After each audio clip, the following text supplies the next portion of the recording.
Hello, everybody, and welcome back to From the Mezzanine. From the Mezzanine is the Broadway podcast for the Broadway fans, where we talk about all things Broadway news, Broadway grosses, and let's be honest, all of the tea and gossip that happens week to week in the Broadway stratosphere. That was crazy. Was it beautiful? It was beautiful.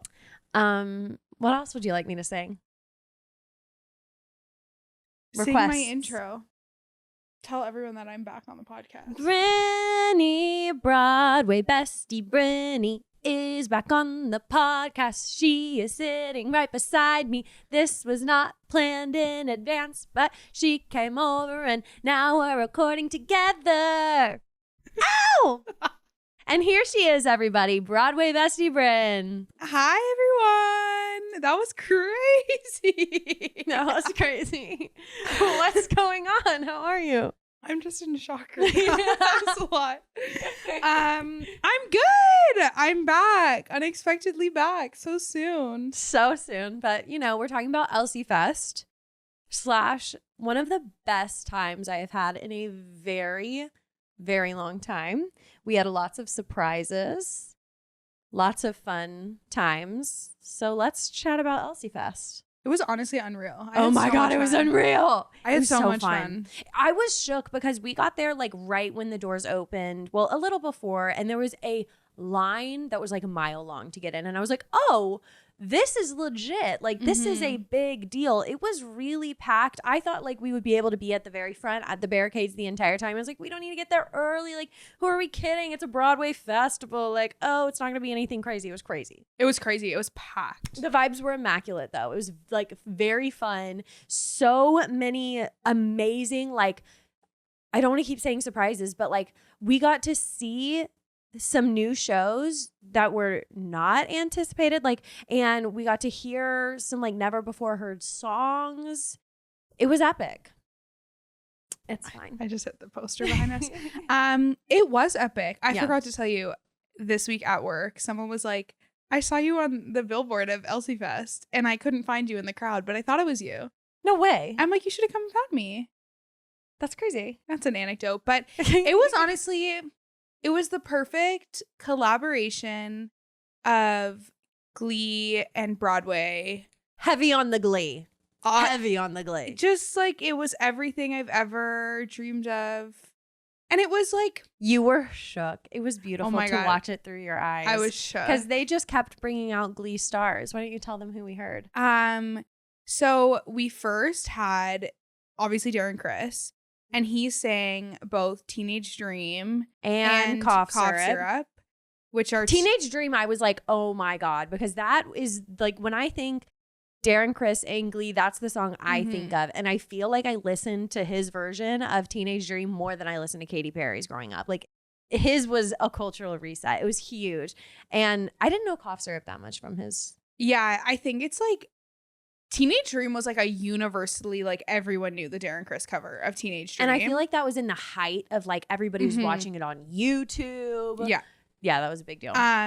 He's so good. I'm not like I so- told y'all last week, I'm not the biggest Darren Criss girly. Now I am. I knew once I saw him perform, I would be. He was incredible. I loved his energy. I loved his personality. Yeah. He just seems so friendly and like genuine, and he brings out all of his friends to like work together. Like he was really awesome.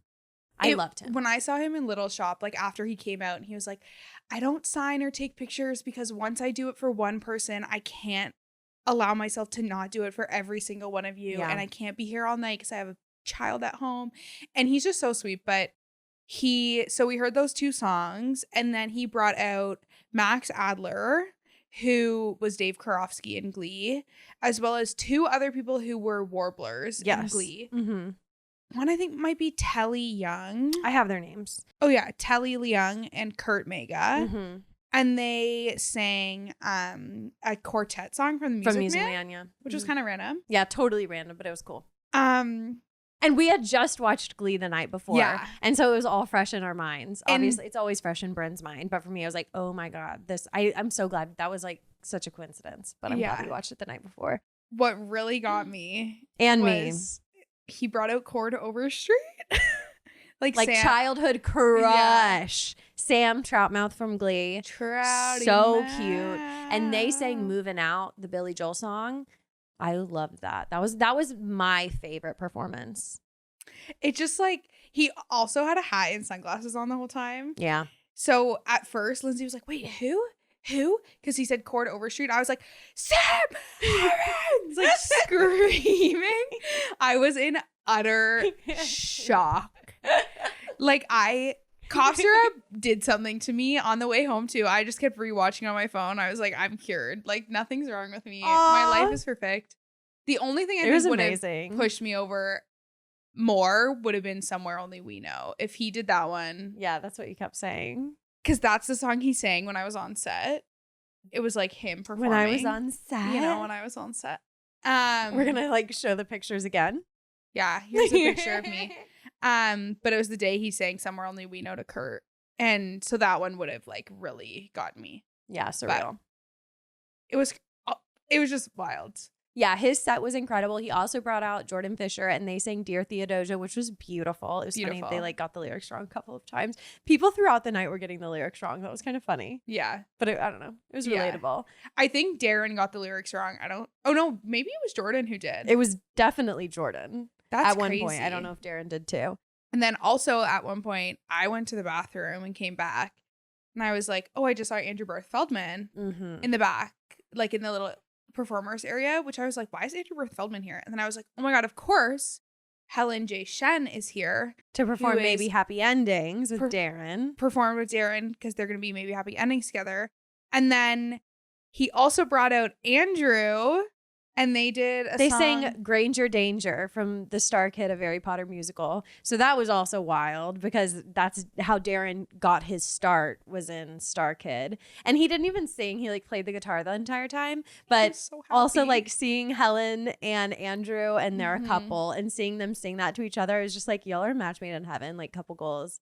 I love them. They just moved in together. Oh, wow. Taking big steps. Okay, love.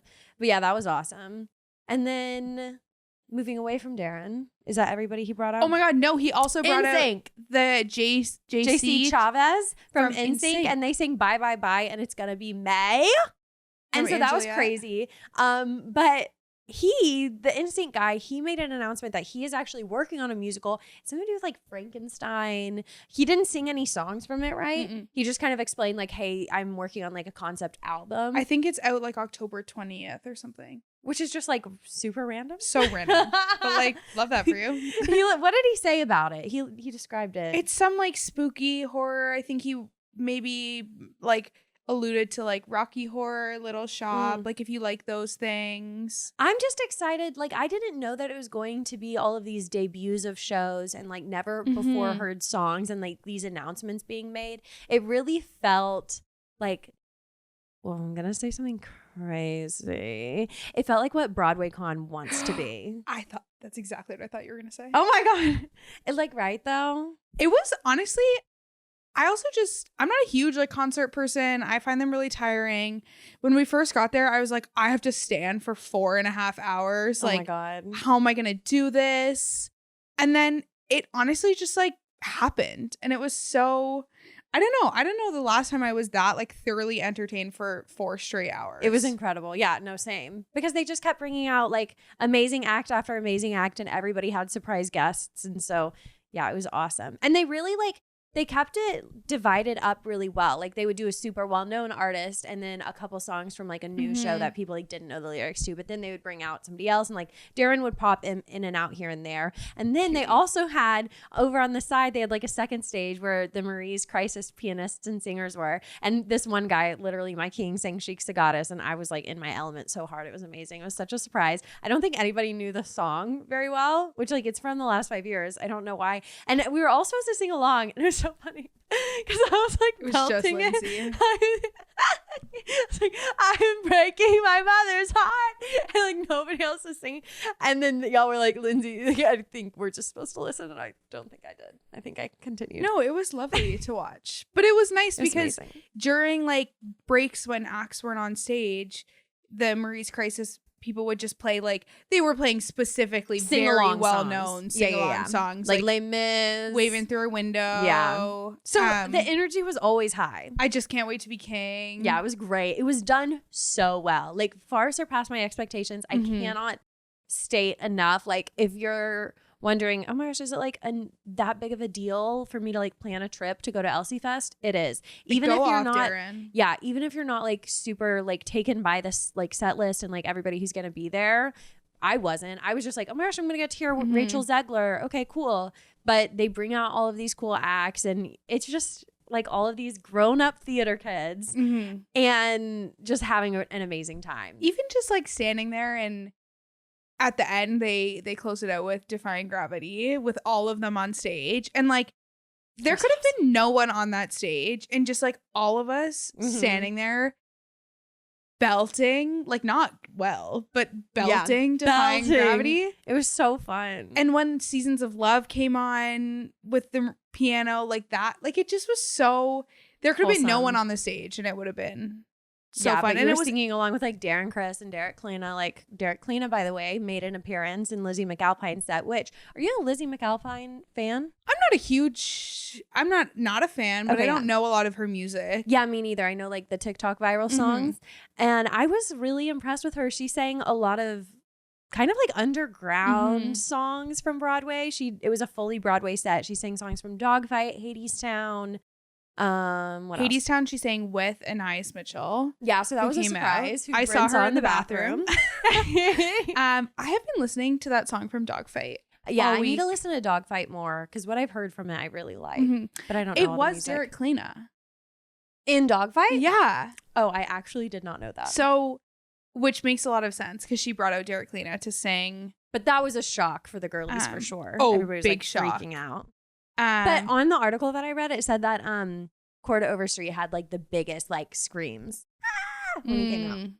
You could tell that there were gleeks there. Oh, obviously, lots of them. I think Gleeks to Theater Kid pipeline is huge. Exactly, but I think a lot of people might have like been only gleeks and then only. Well, I don't think. I feel like it's like all frogs are toads, but not all toads are frogs. All theater kids are gleeks, but not all gleeks are theater kids. Yes. Hot take. I agree with that. I agree with that. Anyways, sorry, go on. Anyways, I'm just thinking about who else is there. Taylor Trench and someone else from the cast performed a song from the new show Safety Not Guaranteed, which will be at a theater in Brooklyn starting September very soon. 15th, tomorrow, when we're recording. And it sounds really interesting. I would love to see it. I think one of my like happiest, most welcomed, unexpected surprises was the sound and tone of Maybe Happy Endings. I think we got 2 or 3 songs. They had one guy come out, sorry I forget his name, and he was very Frank Sinatra vibes, and the songs were so rich and jazzy and like kind of old New York vibe. I was not expecting that for a show that's about like 2 robots falling in love in the future. I thought it was going to be like synthesizer, like techno beats sort of vibes. Yeah. And then like even the song that Helen and Darren sang, it was super jazzy. It was like timeless. It was good. That is like, I love listening to that era of music. And I'm really excited too because Helen's voice and Darren's voice are just insane. Like, I feel like the tone of it from what I've seen doesn't match like the marketing and things, but obviously like it's welcomed. I love that. Like, I'm very excited. Were you surprised by the sounds of the songs?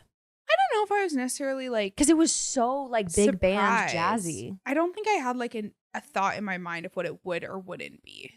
I was shook. Yeah. We also heard from Swept Away. Yeah, that shocked me. I was not into it. They were like super kind of like country. Super country. It didn't sound musically at all. Like, you know, obviously country can sound very musically with things like Shucked or Waitress. Waitress is not country. Yes, it is. Girl, yes, it is. What bacon can do. She has a thick country accent. Sarah Bareilles' character? It is. I guess, it is country. But it's not country music. Country? Comment it's not below. Country music. Okay, but it's country-esque. No, it's not country music. I agree with you there. But no, it is like she has a country accent, but when she sings it, but it's not country music. Some of the songs totally sound country. Like country-ish. Like the her deadbeat husband song is like pretty country. Yeah, he's like a hit country boy. This is what I'm But just it's trying not to say. country. It's not country music. The album. Okay. Shucked is. Yes. But Waitress is I'm a also woman country of the world. E. Okay. Anyway. Anyway.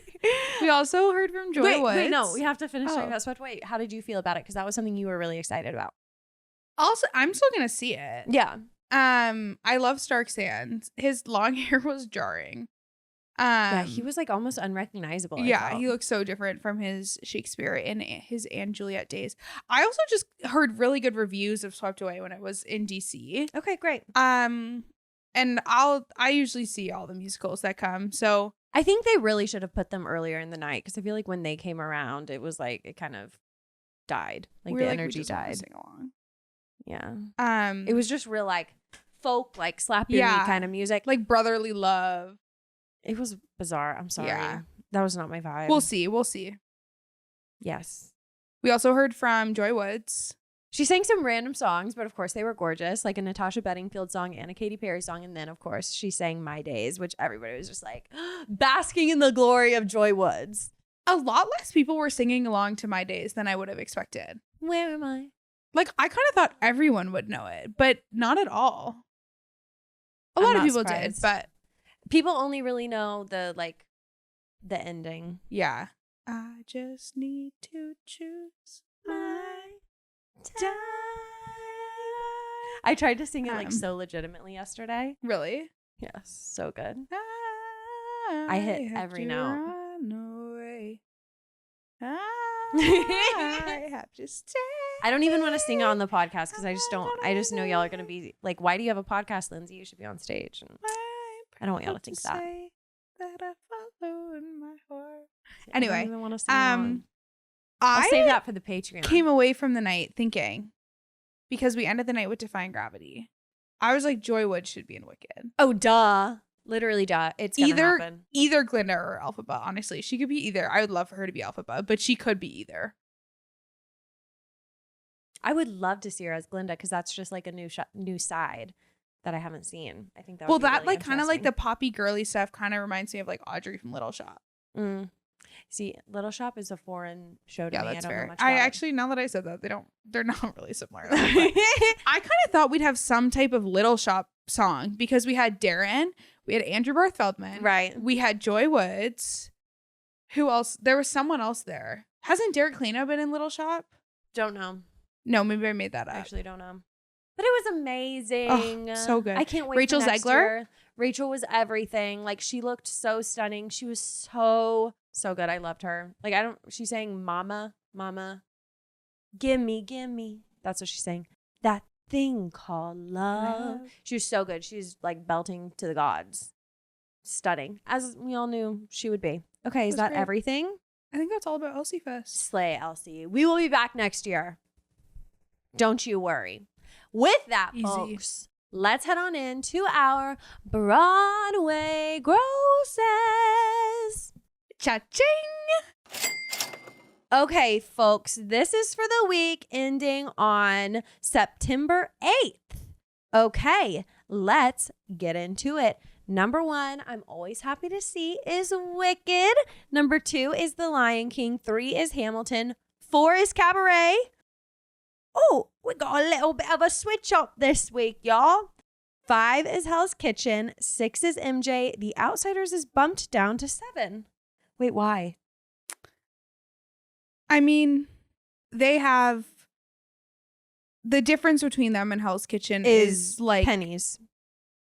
It's not that much. But Same with Cabaret MJ. was behind Hell's Kitchen and Outsiders last week. I think because tonight, actually, the day we're recording, the 14th, is Eddie Redmayne and Gail Rankin's last show. Okay, this explains a lot. So this is their second last week. So I think that's kind of why they're the only show on this list really whose grosses actually went up this week. Everyone else is having the post-summer drop.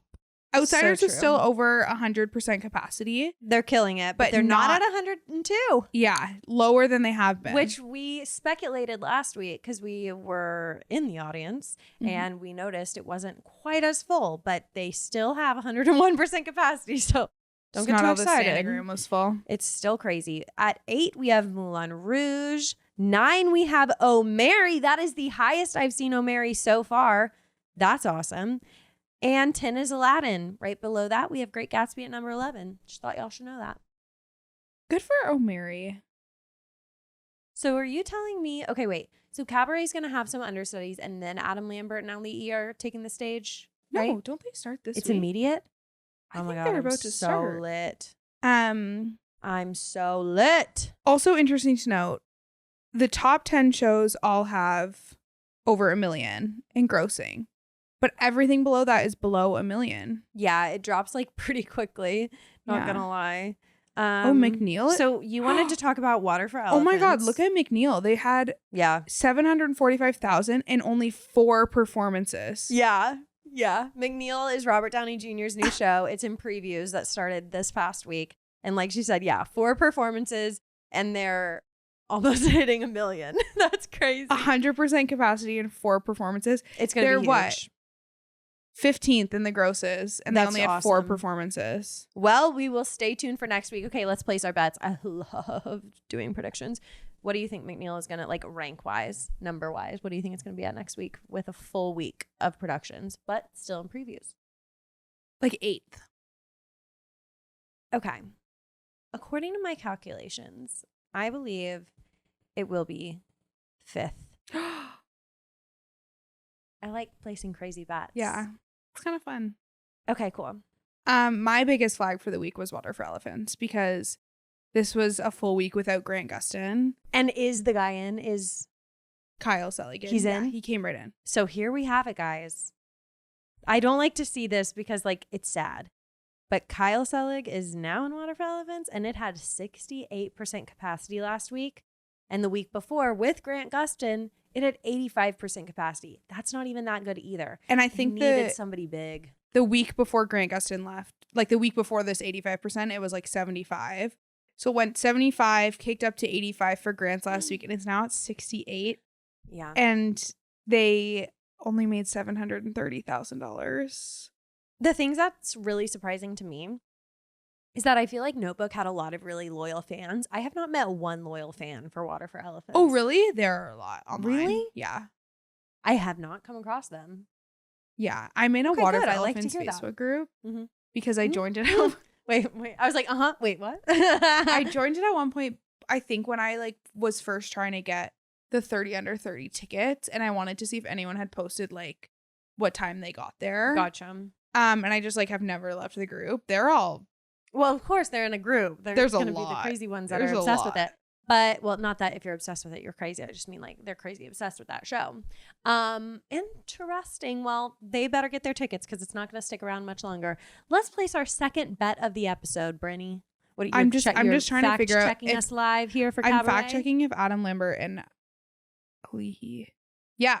So beginning September 16th. So Awesome. it's Monday. So by the time this comes out, they will be on the stage and we will see if it bumps up with them in it or falls down. And I think it's going to probably stay steady. I think it'll stay about where it is, like 5th. I think it was a perfect replacement because Gail Rankin, I don't feel as though she's super big in America. Eddie Redmayne, he's big everywhere. I mean, he's a huge Hollywood star. But I don't feel like he necessarily has the like appeal of people being like, oh, let's see this show because Eddie Redmayne is in it. I do think you think people do? Yes. Okay, we'll say. I think Adam Lambert has more of that like draw. I do. Interesting. Yeah. I think there'll be about 5 for like maybe the next like month or so, and then it'll go like top 10. Yeah, and Ali Cravalho's demographic is definitely like younger clientele who unfortunately can't really afford Cabaret. Yeah. I'm hoping the tickets drop a little bit. Yeah, I hope so. But I mean, to be honest, I didn't know Eddie Redmayne or Gail Rankin pre-Cabaret. You didn't know Eddie Redmayne? No. Okay, well then why are you saying everybody knows him? Because now that I know who he is, there are a lot of people I think going to see him. Whereas I know both Adam Lambert and Alihi Cravalho. I'm so excited about them. I definitely want to see it. It's a fun pair. It is. It's a unique pair. Mm-hmm. And I just need to see what Cabaret is all about. I need to like take a lesson. Willkommen. Bienvenue. Welcome. Willkommen. stranger. Anyway, we're not the target demographic for that show. No. Okay, anything else that is sticking in your craw, so to say? The Roommate, capacity-wise, has been doing so well. Amazingly. Yes. Wait, but why is it not grossing anything? Well, because it's a tiny theater. Tiny. The booth is not big. But shouldn't it be making more than that? Under $500,000? I don't know. That feels low. The average ticket price isn't super high, but $85, $67. They only do 7 shows a week, not 8. Interesting. Did you know Mia Farrow was married to Frank Sinatra? And with that, let's get into our Broadway news for the week. They also, though, one thing about The Roommate, they went up $148,000 from last week to this week, which that's a big jump up. I guess because it was opening night. Yeah. Let's get into our Broadway news, everybody. So we are chatting about The Roommate's opening night, like we were just speaking about. And it was, like, honestly, kind of not what I anticipated. There really weren't, like, stars to the nines like I thought there would be for, like, Mia Farrow and Patti Lupone. That's fair. It wasn't very star-studded. Joe Locke was there, and that's all I care about. Anyways, but in attendance, we did have our queen, Jane Krakowski, who I freaking love, Catherine Hahn, who's also my queen, and we had the trio that is currently promoting their upcoming show, Mama, I'm a Big Girl Now, Marissa Jarrett Winokur. Yes, I said that right. Laura Bell Bundy and Carrie Butler. I can't wait to see that. But that was like all of the big names on the carpet. Like, that's not a lot. Yeah. Like, everybody was thinking, okay, Aubrey Plaza, of course, is going to be there. Wasn't there. I don't know. I just like I said, she was married to Frank Sinatra. You'd think there'd be some like old Hollywood glitz and glam on that carpet. It was kind of low key. Did you watch their Hot Ones? No, not yet. I've seen clips. I've seen clips. Aubrey Plaza and Patti Lupone did Hot Ones challenge. Anyway, it looks hilarious. Back to The Roommate. But I do just like to report on who is in attendance because let me tell you this, usually if it's somebody that you're like, oh, that's random, I wonder why they're there, it's because they're going to be in a Broadway show soon. Obviously, we know Jane Krakowski. She's going to be in Shit Meat Fan. The entire run is sold out. Oh my God, that's crazy. That gave me chills. Catherine Hahn and Joe Locke are in Agatha All Along with Patti Lupone. So that's why they were there, I assume, supporting her. But if Catherine Hahn came to Broadway, oh my God, I love her. I don't know who she is. Oh my God. I love her. Did you ever watch Central Park? You need to watch it. Everybody, I would totally recommend watching Central Park. It's Josh Gad. It's animated. Leslie Odom Jr., Catherine Hahn. You need some coffee, girly? I know. I just yawned twice. Okay. Anyways. Yeah. Okay. So let's get into the reviews. Yes. They kind of skewed like mid to low. Honestly, they had like a 60% rating on Broadway World. Not a lot of thumbs up. Pretty mid. Yeah. Which I don't know if I had like any sort of expectation of if it would like do exponentially well, but I didn't think it would be like the best play of our lifetime, but I thought it would do better than it did. Yeah. Yeah. Same. So let's read some of these reviews. So I have pulled honestly 3 reviews from some of my favorite publications that always have really good reviews. And they happen to be like 1 good, 1 mid, and 1 bad review. So let's dive in first. Of course, we want to focus on the good. This is coming from Variety by Daniel D. Adario. So he says, quote, and buckle in because it's kind of long, but I feel like he gave us some like really good insight into the show. So he says, quote, The Roommate is a spirited entry on Broadway and a welcomed showcase for Lupone and in particular, Farrow. The actress's last scenes in the play, giving nothing away, are utterly haunting. Having moved beyond been there, done that comedy and to something outright wrenching, an examination of a character whose whole point is that she'd gone through her whole life not examining herself. It wouldn't be right to say that these scenes at the play's end make you forget what came before, the jokes that didn't land. Instead, they put them into context. She'd been playing at being a person, and now, so many hilarious scams later, she's become one. Okay, I know that's kind of hard to follow if we haven't seen the show, but I feel like it is giving us some context into what the show is about. And Bryn and I really want to see it. We tried to get tickets today and we failed, unfortunately, because Mia Farrow was going to be out and they canceled the show. It's a whole thing. We tried to get the online rush because they're cheaper than the in-person rush, and then we didn't get them. And then I was like, oh, I'll go check the box office. And they're like, we actually don't know if we're going to have a show tonight. And they canceled it. And then they 10 minutes before curtain. That was the matinee. Crazy though. Unclear. I doubt they have an evening one. Yeah, I'm sure they won't. But anyways, after reading these reviews and they're singing the praises of Mia Farrow's performance, I was like, okay, yes, like we want to see Patti. But if Mia is getting all of the hype, then I definitely want to see her to get the full roommate experience. I feel like two in a 2-person show, like. Yeah, it's kind of, yeah. Like whenever we were seeing Gutenberg, if like one of them would have been out, I would have died. Like when we saw Danny in the Deep Blue Sea, one of them was out, and it was, I'm like, I wonder how much that impacted how much we liked it. Oh, interesting. I kind of forgot that they were an understudy. Mm-hmm. I don't think it would have impacted it much, to be honest. I don't think so either. Not that Aubrey show had been out, but. So next review, this was a middle review. That last one I read was a good review. This one is coming from Jesse Green with the New York Times, and he says, quote, "Two actors, old friends and old hands, play beautifully off each other, expertly writing the seesaw of a play." He goes on to say, "The actors' intense focus and extreme contrast multiply the material exponentially, sending it way past the footlights to the back of the booth. But as we've learned, sustaining and expanding are two different activities. Indeed, the Broadway supersizing of The Roommate, which has been produced regionally since 2015, does not necessarily represent progress, even as it no doubt reaps profit." Which, obviously, it's going to make hella bank, especially in that theater that is small. People are going to show up and show out, I assume, for Patti and Mia. But yeah, it's just he's making it not sound that appealing. I'm going to be honest. See, I feel like that's like a pretty decent review. It is decent, but also he's saying like, I don't know, he's kind of like punching down the play itself, which, yes, it's great that the two actresses at the forefront are able to play off of each other so well. Like you go there to see the chemistry and like what fun they're having in the roles. But if the material isn't compelling, then what are you really left with? I see what you're saying. You know? Honestly, call me crazy. I could never like process any formally written review I ever read. They're really hard, especially Jesse Green's, like, because he really just like exaggerates and he uses like the craziest words. Yeah, I can't. I'm like, okay. I read them like I read Shakespeare. I'm like, so what did they mean by this? Like, yeah. I read them line by line and try to interpret it. But anyways, that's smart. Let's read the bad one, shall we? You want to read it? Sure. Okay, go for it. Sarah Holdren from Vulture says, "Farrow and LuPone are fun to watch, especially Farrow, whose church mouse character gradually blossoms with the demurely unhinged glee of a Midwestern like we were just saying, they're really hard to interpret. Mephistopheles? Yeah. Sure. And Silverman has written a good number of funny things for them to say.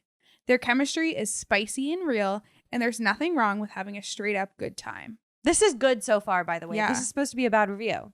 "The trouble is that there's something weird and sour going on in Silverman's play that precludes uncomplicated enjoyment of its comedy, but never quite touches anything really profound. Beneath its veneer, The Roommate is an on-again, off-again relationship with its own conscience. It doesn't know quite what it wants to do or say, or crucially, exactly how bad it wants to break." Yeah, so it sounds like similarly to what I was saying before, the play is getting in like their own way, which just sucks. Sounds like it's like a fun time though. Still. Yes, like a funny, good time. It just doesn't make you leave having like thought anything. I really hate reading reviews before I formed my own opinion. Like I'm not gonna lie, because I want to go in without this in the back of my head of like, okay, we're going obviously just to see the fun of Mia and Patti, and like I'm not gonna think that the play itself is a home run. So sorry that y'all have to live with that too now. But anyways, we come here for the news. Shall we talk about something a little more fun? Let's do it. Let's do it. Guess who's coming back to Broadway, guys? It is an FTM favorite. 6'3" Gray Henson is headed back to Broadway in a show that like none of us were expecting. Oh, I heard so much speculation. Okay. Sorry. I wasn't expecting it. And it's Gray Henson, and he's going to be an elf. This is some of the best casting I've ever seen. It's miraculous. It truly so is. Good. I just love him, and I cannot wait to see him play like this childlike, fun, Christmassy performance. Like, I'm so excited. It's going to be just joyful and amazing. It's like Shucks, and he's but perfect even for it. less serious. Did you see that Tyler Ellis Joseph? You know him? Joseph Ellis, yeah. He's going to be him on the That's tour. perfect, right? He's going to be Gray Henson's character in the tour. Narrator 1 or 2. I love that. And the little announcement video he did with the really other narrator cute. was really cute. And they were in it. Yeah. Like Gray and what's her name? That was awesome. The whole Shuck tour cast seems good. I know. I just got chills. I'm happy for him. But anyways, yes, Gray is busy. He may not be going on tour with Shucked, but it's okay because he's going to be Buddy the freaking elf. I just think it's Broadway. It's so good because he has like such good physical comedy. I wonder who his counterpart is going to be. As what's her face? Girly pop elf. I don't know. I'm forgetting her name. Her name like it's Zooey Deschanel. Yeah, is it like Noelle or something? The minute I get it, I'm going to be so mad at myself. I love everything about that movie. It's so nostalgic. Oh, it is such a good movie. And I love the New York City element. That's probably my favorite thing. World's best cup of coffee. I'm excited. Gray is so funny and he's so tall. He's 6'3". So he's going to look so awkward in the costume. And like the musical is not supposedly like very good. Oh, really? It like got bad reviews. It did not run long. I covered it on FTM like literal like at least a year ago, a long time ago I covered it. Mm-hmm. It was probably the first Christmas of FTM I did. So it was super early on. But anyway, so I learned everything about Elf. And it was fun to learn about, but it didn't do well on Broadway. I can't remember who played the leads, but they were pretty big. Well, in Gatsby, oh, frick. What's her name who plays Jordan in Gatsby? Sam Pauly. She was in Elf. Oh, interesting. But not the original cast. So I'm curious on who's going to be his counterpart. Well, as you'll tell us in a moment, it is an extremely short run. Yes. Obviously, because it's a very holiday-based show. So they can get a big names in. Okay, who do we want? Let's cast it. Who do we want? Gray and who? Also, I will say, because of how short it is, I'm sure they're going to make a lot of money. Yeah, of course. Like every family that comes to visit is gonna obviously see the show. Yes. Who do we want to be opposite Gray? Like also like Santa Claus. Yeah, you said that. Also like Santa Claus. And like the younger brother. Okay. Philippe Arroyo as the younger brother. I feel like he's not young enough, but he could be good in it. Who do we want the girly pop be? It needs to be like around his age. Which Gray, I feel like he's younger. I think he's 26. Like he's not that. We were surprised to learn. Wait, were we surprised to learn that he was younger than we expected or older than we expected? Can't remember. You know who would be so good, but she won't because she won't be free. Who? Melody Rose. Oh well, duh. That would be so cute. Good. Like in her not her Marsha wig. She's not Marsha. Bev. In her Bev wig, the little blonde wig. Yeah, that would be adorable. It's okay, let me think for one sec. Zooey Deschanel. I'm trying to think who's not on Broadway right now that I would like. Like Ashley Loren would be good. That sort of vibe.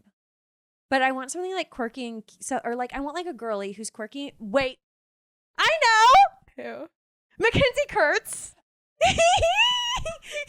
Shut up, that's so good. Oh my God, Gray Henson and Mackenzie Kurtz and Elf. That would be like, cast her now. That's so good. I know. That's so good. Because I was like, she needs to be a cutesy girl. Duh, Mackenzie. That's perfect. That's Yay. so good. I love it when I do that. That's so good. Ugh, I have a superpower. Honestly, when that happens, I'm so proud of myself. Okay, Slay. We'll brainstorm all the other roles too later. And Mackenzie's available. Yeah, from what I know. Hit her up, guys. Okay. I'm so excited. That's so good. Okay, let's talk about the facts of the matter, though. So, Elf the Musical is going to be making its Broadway return at the Marquee Theater. Performances will begin on November 9th. Opening night is November 17th. And the limited engagement will run through January 4th. So, super quick, but honestly perfect. It could run further into January. I mean, the Rockettes show goes like hella after Christmas. But anyways, It's great. I'm going to count my blessings and not like, I think probably they have to get out of there. Get out, because is that where Stranger Things is going? Oh, I have no clue. I haven't even there is something going into that theater. Okay. So Gray Henson made the announcement in a statement, quote, "I cannot wait to play Buddy the Elf 8 times a week in this hilarious and joyful musical during the most magical time of year on Broadway." He goes on to say, quote, "Elf has always been required yearly viewing for me, and I am so honored and excited to be fulfilling a lifelong dream of wearing tights on Broadway." Aww. Obsessed. I love you, Gray Henson. Yeah, like literally, I love you. Love, love, love, love, love. We watch Elf every year the night we get our Christmas tree with my dad and my sister. That's so because cute. My dad and Will Ferrell kind of look alike. And so he always I've never thought that. I need to see like a side by side. does all the little, I have pictures of my dad like next to the TV with Elf on it, like imitating it. We like quote cute. it all the time. I know. I love it. Yeah, it's good. It's so good. Okay, perfect. We're happy for you, Gray. We're so happy. Congratulations on coming back to Broadway and wearing tights. I'm so happy for you. 6-3 King. I did just confirm that is where Stranger Things is going. Okay. And it starts at this previews time? end of March. But I bet you that show is going to have crazy effects. Yeah, that they're going to have to. So they're probably, it could go like another week or so probably, but cool. We'll see. Love it. Before we get to our next news story, we have to chat about the Broadway Flea this weekend. I am so excited. Did we already talk about what we were going to be looking for? I feel like we did last week. I don't think so. Okay, what are you going to have your eye out for? So confirmed there is an Outsiders booth. Okay, slay. So I'm just curious to see what kind of stuff they're going to have. Props, maybe. There's in the box office, they have a sticker. Wait, before you go on, what sort of props do you think they could have? Jars of rubber. Jars of rubber. Yes. They could have books, like copies of the book signed by people. Wait, I want the book. Yeah. Oh my God. I'm trying to think of like in the notebooks maybe.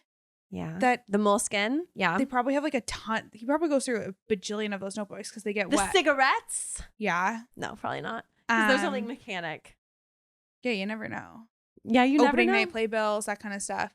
There's a sticker that they have in the back of the box office. And if they have those stickers, I'll buy one. It says "Eat Marsha." Bleep. Anyway. So I'm excited about that. There is, I believe, a Kimberly booth again. A whole booth? I think so. And I bet you it's all going to be crazy. Well, there was a whole Dear Evan Hansen booth last year. That's true. That's true. And that was like a full year after closing. This is only it's like 6 months. So I bet you all this stuff will be even cheaper than it was last year. Yes. So I'm excited to see what kind of stuff they have there. Yeah, because you were wanting that signed poster and you didn't buy it. Yeah. It was how much? It was too expensive. For the girlies who are going to be there, we are going to be out and about like practically the entire time. We are so excited. And so come and find us. But let me give you a little tip. You can barter with these folks. They're going to tell you this exorbitant price. Don't get ripped off. Yes, some of them are for like great causes. So please give them whatever you can. However, they were trying to sell me like this wild bag last year. It was the ugliest material. It was like quite literally the color of Bryn's pants, like dark gray. And then it had Idina Menzel's signature on it in black Sharpie. So you could barely even see her signature. The bag was so awful. Like it was a mesh, like thick mesh material. And I was like legitimately considering it. And they were trying to sell it to me for like $150. I was like, okay, how about 80? And then I really looked at it. I was like, what am I doing with this ugly bag? I'm not going to carry it around. You can't even see Idina Menzel's signature. So be mindful. There are like, you might think, okay, this is the only thing that's going to have Idina Menzel's signature. So like snatch it up. There's probably going to like be that at other stations. I was like going up to places and being like, do you have Lin-Manuel Miranda's signature? Because that was like what I was looking for last year. And like quite a few of them had it.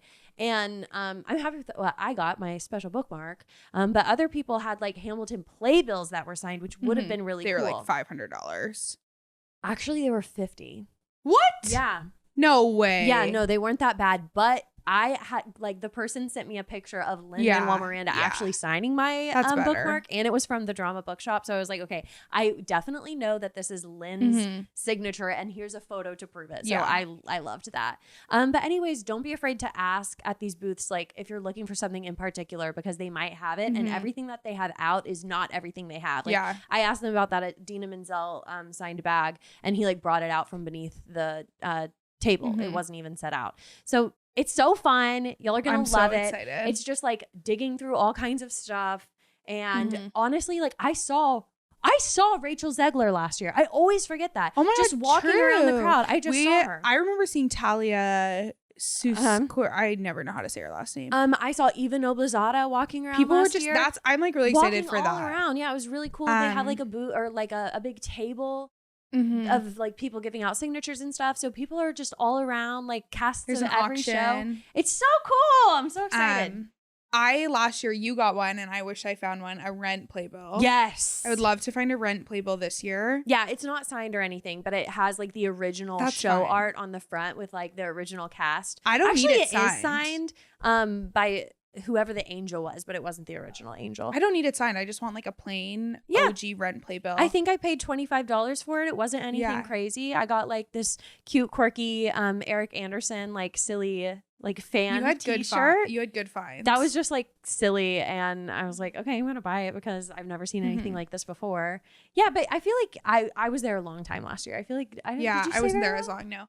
The earlier you go, the more stuff that you'll be able to get. Yeah, we were there right when it opened. The later you go, the cheaper the stuff will be because by the end of the day, they are willing to go a lot lower. I got last year something I really liked that my mom's really jealous of, and if they have again, I have to get her one. The candy jar thing? No, okay. I did get a cookie jar with a bunch of like random logos. It was like $10, and I use it to keep all my like pins and stuff and tickets from shows and whatever. Yeah, it's cool. But I got a Kimberly Akimbo because in Kimberly they go to Six Flags Great Adventure, and it's a Six Flags ticket. But it's Justin Cooley's face and it has his like bio on it that was outside the theater. Oh, cool. And it's signed by him. So it's a cute little like, I bet you they'll be cheaper this year. Yeah. And because it's on the Sunday right before the matinee, I like around like an hour before the matinee, all the stars for the shows like just showed up at the booth. Like all the Kimberly actors were just like in their little table. Yeah, Bonnie Milligan was just like frantically signing all kinds of stuff. No, we'll go first thing. First thing for sure. Probably be there. Get lunch and then like we'll go back out and maybe like get things if it was like too expensive or whatever. Yeah. But it is so much fun, and like don't be afraid to ask like booths like, hey, do you happen to have this? Because they might, and don't be afraid to be like, I'll give you 20, you know, and they'll go down. Anyways, I tried so hard to get one. There were a bunch of Dear Evan Hansen things I almost bought because there was like a signed Ben Platt thing, but it was so expensive. But then there was also a signed like Ben and Michaela parade poster that I almost got, but it was also so expensive, and I was like, no. And then I was like, you know what? Whatever, I'll do it. And I go back and they had like doubled the price, and I was like, that's ridiculous. Yeah, they had all kinds of real. Oh my God, I could talk all day. It was so cool. So many amazing finds, like historic things that I got my eyes on. It was just incredible. I loved it so much. So we will hopefully see some of you guys there. I'm sure there will be a lot of TikToks and a lot of vlogging. And for sure. Everything will come out of it. Love. Okay, let's get into our last news story. It's a quick one, but a very exciting one. So, John Mulaney is headed back to Broadway in a show called All In, Comedy About Love. So this is taking place at the Hudson Theater, and I'm not like the biggest John Mulaney fan, but it's who he has in his cast that I am like incredibly hyped for. But it's a rotating cast, which is also really cool. Weird. So for the first 5 weeks, Bryn says it's so weird. I think it is so strange. Awesome. I think it makes sense for comedy. Yeah, I guess it makes sense. So for the first 5 weeks, it's going to be John Mulaney, Fred Armisen, who you know from SNL. I love him. He does the bit, just a baby. I don't have any money. He's so talented. He's like one of my favorite comedians. Renee Elise Goldsberry, obviously queen. And they are going to be in the cast through December 30th. I didn't mention this, but performances start December 11th. So honestly, like 20 days, not much time. And then Chloe Fineman is going to join the cast, and then the rest of the cast is to be announced. They're going to rotate in. I have no expectations. I have no idea who it could possibly be, but I would love to see Fred Armisen and Renee Elise Goldsberry. I am sad. I wonder, I mean, maybe this is just me being like the only other comedian I know who's been on Broadway, but Alex Edelman. Oh, for sure. That would be great. Could be in there. He could be like, so John Mulaney's like the headliner for this group. I could see Alex Edelman being like the next person to next headliner. Bring in his people. Because I think, I don't really know, but I think like John Mulaney probably like brought in Fred Armisen and Renee Elise Goldsberry because it's like John Mulaney's show. And someone named Richard Kind. Oh, wait. Richard, he's in Only Murders in the Building this season. You would know him if you saw him. Imagine. But I don't know what you would know him from off the top of my head. Santa Claus. Steve Martin.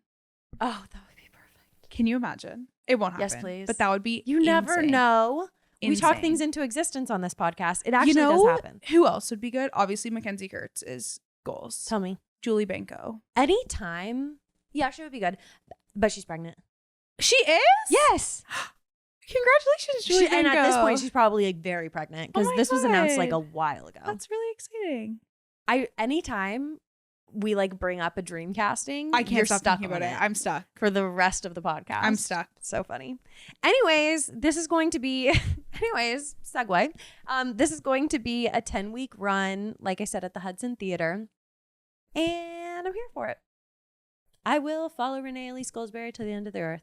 I love that woman. She's my queen. The Hudson is really rolling in it. And so quick. They went from Merrily to Mattress so fast. They're going from Mattress to this so fast. And then from this to last 5 years. I'm so ready. They just like, they're getting all the big shots. I actually haven't thought about the fact that Nick Jonas is going to be singing Sheik's a Goddess. That's going to kill me. I just seeing Nick Jonas like in...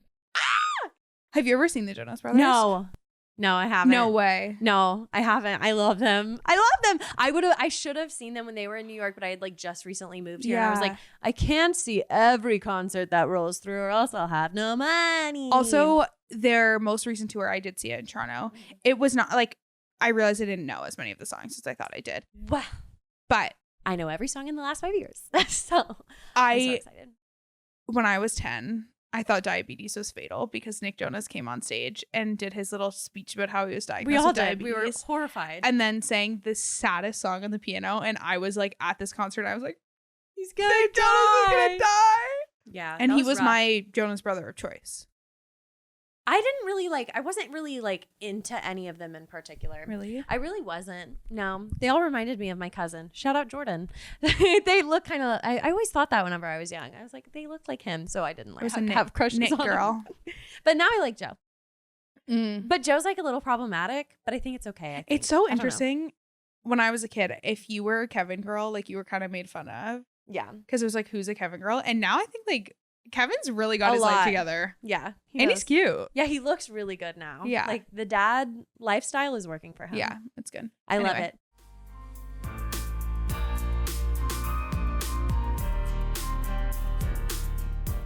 Okay, slay! That is this week's episode of From the Mezzanine. Bryn, thank you so much for joining. Tell the people where they can find you. Thank you for having me. You're welcome. My Instagram is Broadway Brynnie, BRYNNIE. Go follow her. And that's also my TikTok. And we're working on remembering to post. Yeah. So she's just starting out. She's blossoming on her socials in a beautiful way. So you should definitely go and follow her. You can go follow me at FromTheMezzanine_podcast on TikTok and Instagram. I would love to have you over there because let's just say it's interesting. It's fun. And I think you would like it. There's a lot of good content of the two of us on TikTok. Yeah, popping off right now. So you should go like it and subscribe. If you're watching on YouTube, first of all, thank you. Comment. Do you tell people on YouTube to comment? Like, comment, subscribe. But like, it's okay. You don't have to comment. You can just like it, subscribe. But if you want to tell me something in the comments, I am in that comment section. So that's cool too. Follow this podcast on wherever you're listening, Spotify or Apple. You can set notifications now, so it'll tell you whenever the episode is dropped every Tuesday at 5 a.m. Eastern Standard Time. Oh my God. Okay, guys, leave me last thing. I swear to you, this is the last thing I'm going to ask you to do. Okay. Leave me a rate and review wherever you are listening. I got 2 incredible reviews this week. Shout out Gail. You're the best. And Anonymous Brister, I think, was the other reviewer. Thanks, you guys. I love you just as much as you love this podcast. And why don't you also, while you're at it, send this podcast to your Broadway bestie? Okay, that's it. I swear. Thank you for listening. Thank you, Brynnie, for being here. Did I forget something? No, I was going to say because I know they'll love it just as much as you do. I just felt like this was really long-winded. And we'll see you next Tuesday. Bye, besties. Bye.